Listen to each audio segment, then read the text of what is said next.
नमस्कार दोस्तों, मैं महेश कुमार परियार बायोलॉजी एकेडमी में फिर आपका स्वागत करता हूं और सभी विद्यार्थियों को गुड मॉर्निंग तथा आज एक फिर नए टॉपिक के साथ वापस से बायोलॉजी एकेडमी में आपसे रूबरू हो रहा हूं। देखिए, आपने पहला जो चैप्टर राजस्थान माध्यमिक शिक्षा बोर्ड की बायोलॉजी की बुक का पहला चैप्टर आपने पढ़ा था, उसके जो हमने पिछले वीडियो में पार्ट बनाए थे, उन्हीं पार्ट को घर पे बैठ करके आराम से आप स्टडी कर सकते हैं। इसी प्रकार दूसरा जो चैप्टर हमारा है, ये चैप्टर सेकंड है, नर व मादा युग्मकोद्भिद की संरचना एवं विकास। तो इससे पहले अगर ये जो चैप्टर आप पढ़ रहे हैं, इस चैप्टर से पढ़ने से पहले आपको कुछ एक जनरल बेस आपका मजबूत होना चाहिए, जनरल जानकारी आपको होनी चाहिए। बहुत सारे बच्चे मैंने देखे हैं कि ये जैसे नाम नर युग्मकोद्भिद की संरचना कैसी होती है, नर युग्मकोद्भिद की संरचना क्या है, नर युग्मकोद्भिद क्या है, पुंकेसर क्या है, लघु बीजाणु धानी क्या है, इन सभी टॉपिकों के ऊपर हम डिस्कस करेंगे। पहले एक आपको आउटलाइन और बेस मजबूत होना चाहिए। आपको एक माइंड के अंदर जैसे ये नाम लिया जाता है ना, तो उसके पहले आपको ये दिमाग में ये आना चाहिए कि नर युग्मकोद्भिद होता क्या है, पुंकेसर क्या होता है, बीजाणु धानी क्या होती है, लघु बीजाणु धानी पर्ण क्या होती है, गुरु बीजाणु पर्ण क्या होती है। इन सभी जो आपके सामने पुष्प है, पुंकेसर है, जायांग है, बीजाणु पर्ण है, प्ररो है, लघु और गुरु बीजाणु पर्ण होती है, लघु बीजाणु धानी होती है, प्रक्षु कोशिकाएं क्या है, सुबीजाणु धानी परिवर्तन, पराकोश क्या है, नर युग्मकोद्भिद क्या है, मादा युग्मकोद्भिद क्या है, अंडक क्या है, बीजांड क्या है। इनके बारे में पहले आपको ये पता होना चाहिए। नॉर्मल आपको इस बात का पता होना चाहिए कि ये होते क्या है। आपने देखो कल पिछले जो मेरे वीडियो के अंदर आपने देखा कि फ्लावर कैसा होता है, स्ट्रक्चर कैसी होती है उसकी।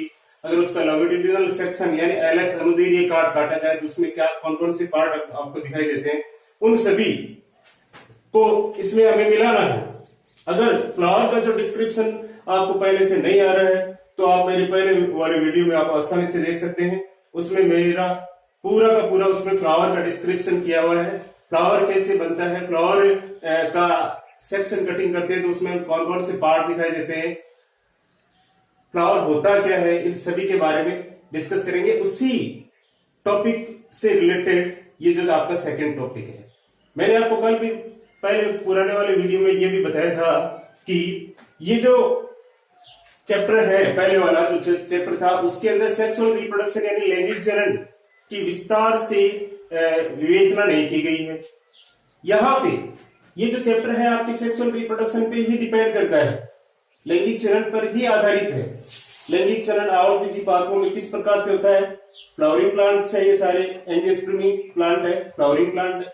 फ्लावरिंग प्लांट के अंदर सेक्सुअल रिप्रोडक्शन कैसे होता है, उन्हीं के बारे में पूरी की पूरी डिटेल दे रखी है यहाँ पे इस चैप्टर के अंदर। तो देखिए, ज्यादा समय नहीं गंवाते हुए हम देखो ये नया चैप्टर स्टार्ट करते हैं। इससे कुछ आउटलाइन आपको माइंड में होनी चाहिए। देखिए, फ्लावर के बारे में, फ्लावर को कल मैंने डिस्क्रिप्शन में समझाया था, फिर भी है ना, फ्लावर क्या होता है। देखो, फ्लावर के अंदर 4 पार्ट होते हैं। फ्लावर के अंदर 4 चक्र होते हैं, 4 चक्र। पहला है बाह्य दलपुंज, दूसरा दलपुंज,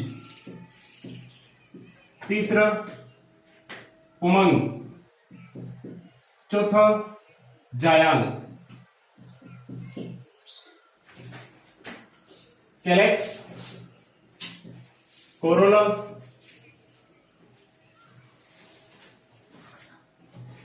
और एंड्रोसियम, गाइनोसियम। ये 4 चक्र फ्लावर के हैं। जिन फ्लावर्स के अंदर ये या जिन पुष्पों के अंदर ये चारों चक्र कंप्लीट पाए जाते हैं, उन पुष्प को हम क्या कहते हैं, पूर्ण। ये कल हमने चर्चा कर ली थी। और जिन पुष्पों के अंदर अगर ये चारों में से कोई एक चक्र अनुपस्थित होता है, उसको क्या कहते हैं, अपूर्ण, इनकम्प्लीट फ्लावर कहते हैं उसको। ये तो कंप्लीट फ्लावर है। अगर चारों चक्कर इसमें हॉल्स अगर प्रेजेंट है तो फिर ऑटोमेटिक ये कैसा है, कंप्लीट है। अगर चारों में से कोई एक इसमें एब्सेंट है तो वो कैसा है, अपूर्ण या इनकम्प्लीट फ्लावर्स है। तो देखिए, बाय दलपुंज, पुमंग और जायंग, ये फ्लावर्स के पार्ट है। उसके बाद में जैसे हम बात करेंगे देखो ये दो है आवश्यक चक्र, आवश्यकी चक्र, और ये दो है सहायक चक्र, accessory halls and necessary halls, accessory halls and necessary halls. तो ये आपको पता होना चाहिए। अब ये जो आवश्यक चक्र है इसमें रिप्रोडक्टिव ऑर्गन यानी जननांग, जनन अंग पाए जाते हैं, जनन अंग पाए जाते हैं। और किसी पादपों के अंदर जो फ्लावर्स के अंदर या पुष्प के अंदर जो पाया जाने वाला आवश्यक चक्र है, इस चक्र के अंदर क्या पाया जाता है? जनन अंग पाए जाते हैं। इसी चक्र के अंदर मेल रिप्रोडक्टिव ऑर्गन यानी नर जननांग और मादा जननांग दोनों पाए जाते हैं। देखो मेल रिप्रोडक्टिव ऑर्गन को रिप्रेजेंट करने वाला है, प्रदर्शित करने वाला है पुमंग, और इसकी जो इकाई होती है, यूनिट होती है पुंकेसर। पुमंग की इकाई क्या होती है? पुंकेसर, स्टेमन जिसे कहते हैं, स्टेमन पुंकेसर होता है। देखिए फ्रेंड्स, ये पुंकेसर जो है, इस पुंकेसर की स्ट्रक्चर बड़ी इंपॉर्टेंट आपके लिए। ये जो चैप्टर सेकंड चैप्टर है, इसमें पुंकेसर से रिलेटेड बहुत सारे छोटे छोटे क्वेश्चन पूछते हैं, माइनर क्वेश्चन पूछते हैं आपके जो नीट के एग्जाम के अंदर और राजस्थान माध्यमिक शिक्षा बोर्ड के अंदर। बहुत सारे इस चैप्टर में से लगभग 5 क्वेश्चन मैक्सिमम आते हैं और 3 मिनिमम आते हैं। तो 3 से लेकर के 5 तक अगर क्वेश्चन कंप्लीट आपको सही तरीके से करने हैं तो ऑटोमेटिक आप इस पूरे वीडियो को अंत तक, लास्ट तक देखिए, तभी आपको इसी चैप्टर का बेनिफिट मिलेगा। दूसरा, जायांग। जायांग के अंदर फीमेल रिप्रोडक्टिव ऑर्गन्स प्रेजेंट होते हैं, जिसके अंदर होता है अंडाशय।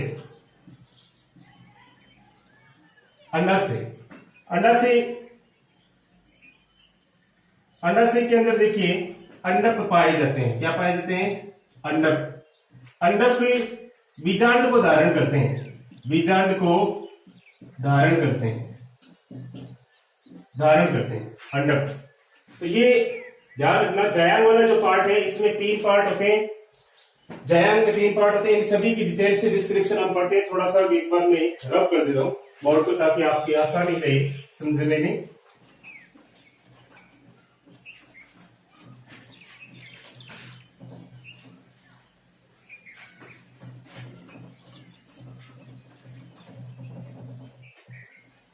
देखिए मित्रों,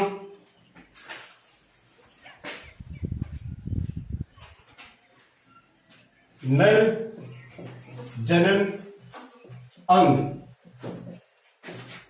पुष्प में पाए जाते हैं। तो पुष्प के बारे में मैंने आपको डिस्क्रिप्शन में पहले वाले वीडियो के अंदर भी बताया था, और साथ में आज और बताया। पुष्प एक प्रकार की रूपांतरित प्रेरो होती है। प्रेरो आपको पता होना चाहिए।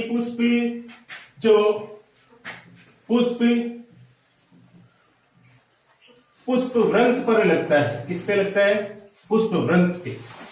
पुष्प व्रंत आपको पता होना चाहिए। प्रेरो ये क्या है? एक प्रकार की रूपांतरित प्रेरो।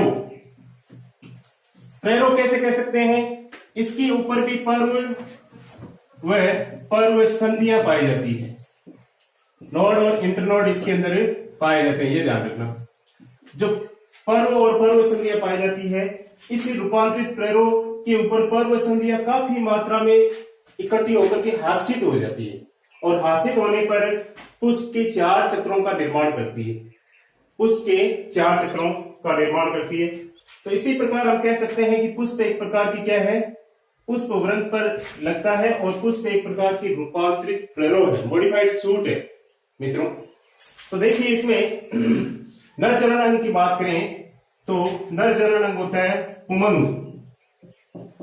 पुमंग की इकाई होती है पुंकेसर, स्टेमन, एंड्रोसियम, और यह है स्टेमन। इसकी यूनिट होती है स्टेमन। पुंकेसर की स्ट्रक्चर हम देखते हैं। देखिए स्टूडेंट,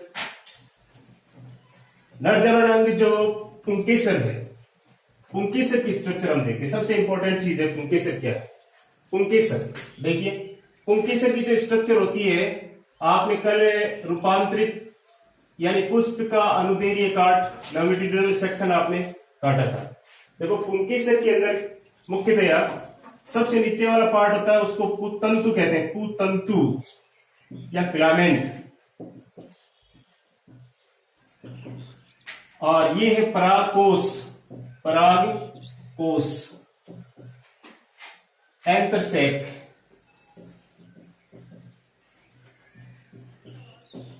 और ये है कनेक्टिव योजी।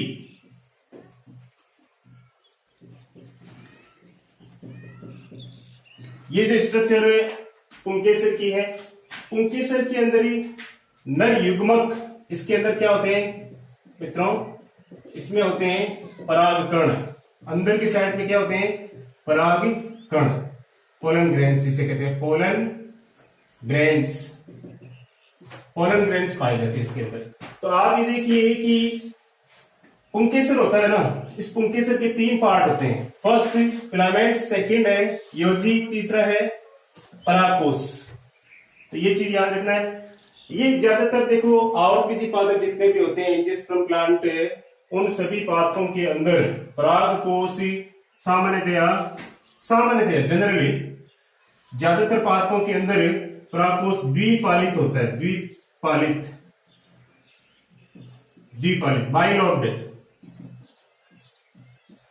बाइलोब्ड। ये मेल रिप्रोडक्टिव ऑर्गन्स है मित्रों, इसे हम स्टेमन कहते हैं, पुंकेसर कहते हैं, और पुंकेसर की स्ट्रक्चर आपके सामने है।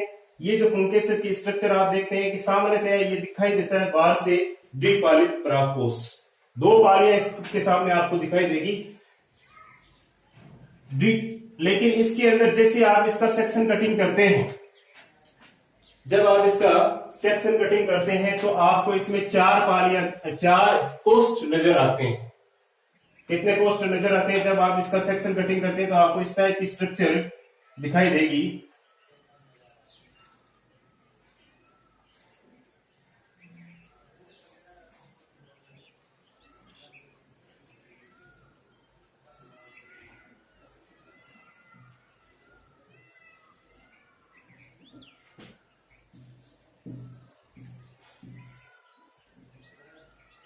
इस पर टाइप की स्ट्रक्चर आपको दिखाई देगी।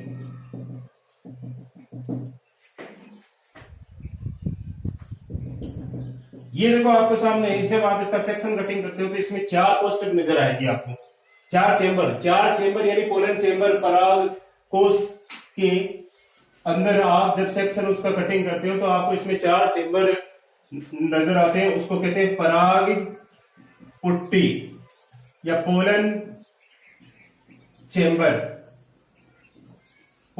कहते हैं।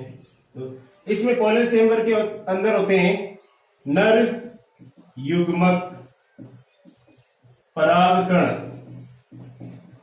होते हैं इसके अंदर। तो ये चीज याद रखना आपको।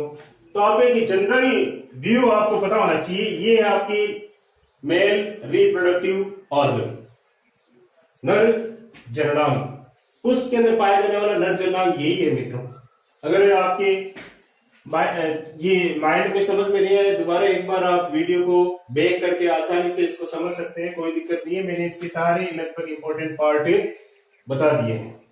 जब आप इसका सेक्शन कटिंग करते हो परागकोश का, तो आपको ये 4 कोष्ठक नजर आते हैं। प्रत्येक कोष्ठ को क्या कहते हैं? पराग पुट्टी, पोलन चेंबर कहते हैं। और ये नर युग्मक को धारण करने वाली एक विशेष प्रकार की संरचना है। अब उसके बाद में पुंकेसर के बाद में हमारा जो टॉपिक है लघु बीजाणुधानी। देखो लघु बीजाणुधानी क्या होती है, इसी को हम लघु बीजाणुधानी कहते हैं। परागकोश के अंदर जो पाए जाने वाली पराग पुट्टी है, इस पराग पुट्टी को ही हम क्या कहते हैं? लघु बीजाणुधानी। क्योंकि आपको पता होना चाहिए जिम्नोस्पर्म के अंदर 2 शब्द इस्तेमाल किए जाते हैं, लघु बीजाणु पर्ण और गुरु बीजाणु पर्ण। गुरु बीजाणु पर्ण वह स्ट्रक्चर है जो गुरु बीजाणुधानी को धारण करती है, और लघु बीजाणुपर्ण वह स्ट्रक्चर है, वह संरचना है जो लघु बीजाणुधानी को धारण करती है। लघु बीजाणुधानी के अंदर हमेशा ध्यान रखना नर युग्मक होते हैं, और गुरु बीजाणुधानी के अंदर हमेशा ध्यान रखना मादा युग्मक होते हैं। तो गुरु बीजाणु पर्ण का स्टडी भी हम करेंगे बाद में। यहाँ पे गुरु बीजाणु पर्ण मैंने यहाँ पे डिस्कस करेंगे इसी का भी, गुरु बीजाणु पर्ण का। तो ये याद रखना, ये जो लघु बीजाणु पर्ण के ऊपर, लघु बीजाणु पर्ण के ऊपर लघु बीजाणु धानी निर्मित होती है, इसी के साथ आपको ये पता होना चाहिए। अब देखिए आगे, लघु बीजाणु धानी क्या है। लघु बीजाणु धानी ये स्ट्रक्चर है, इसमें आप आसानी से इसके अंदर परागकणों की संरचना और स्ट्रक्चर को आसानी से देख सकते हैं। ये चारों जो है संरचनाएं, ये लघु बीजाणु धानियां हैं, लघु बीजाणु धानी। और ये लघु बीजाणु धानी लघु बीजाणु को धारण करती है।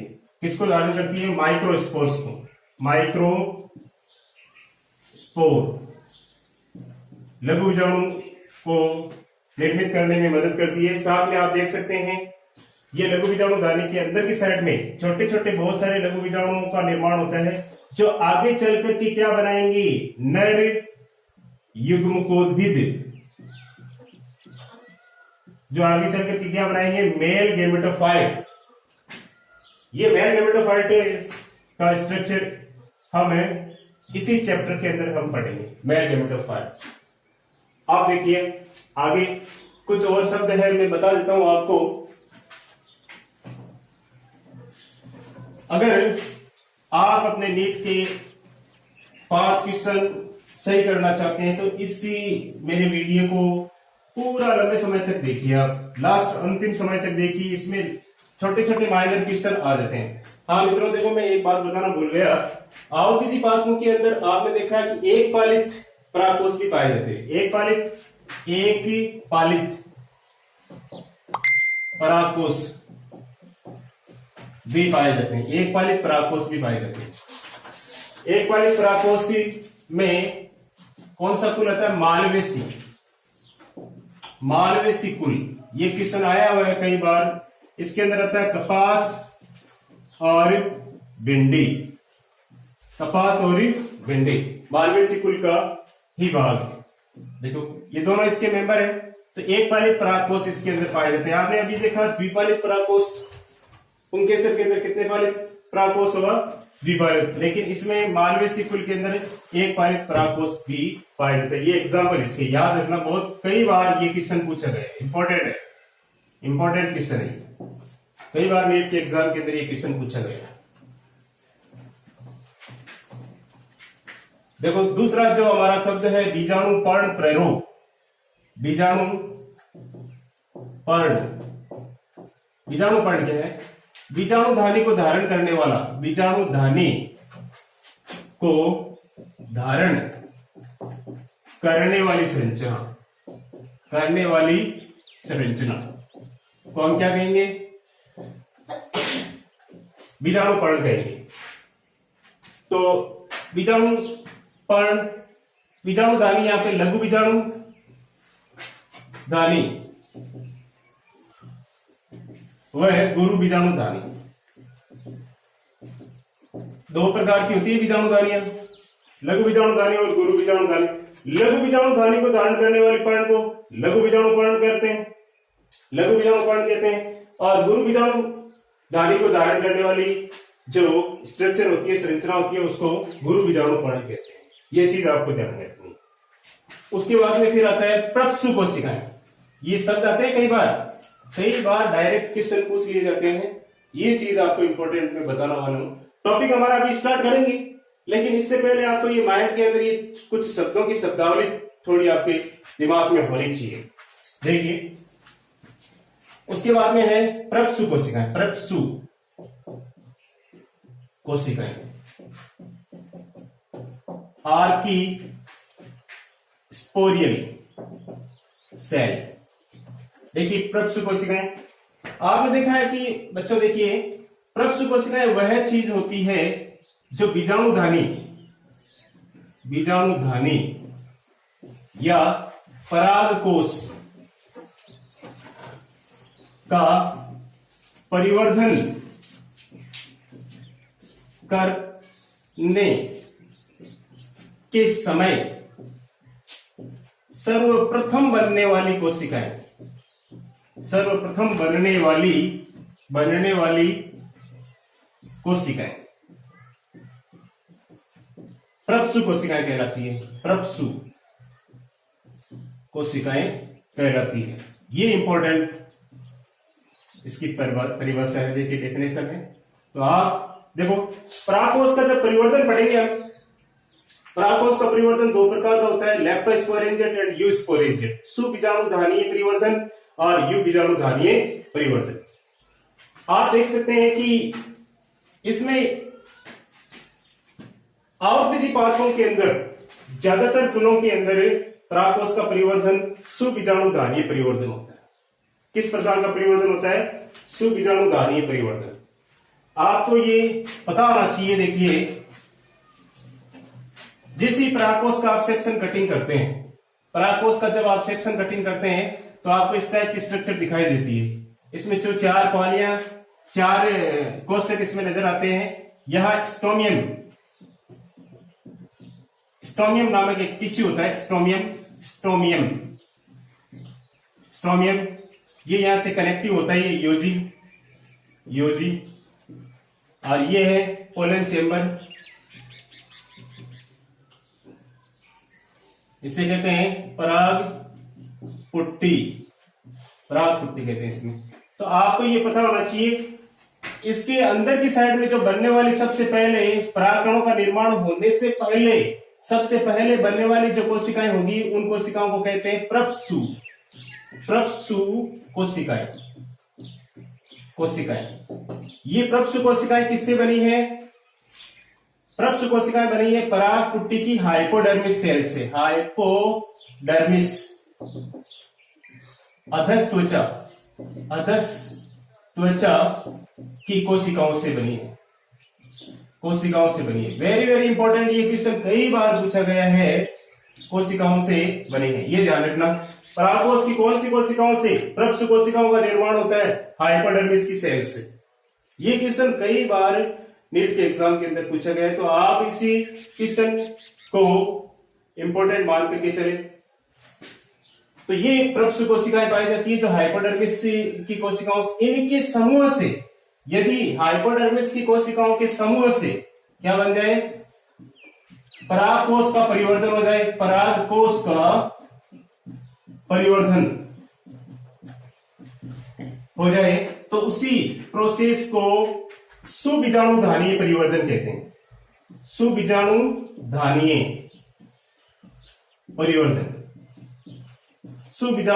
परिवर्तन कहते हैं।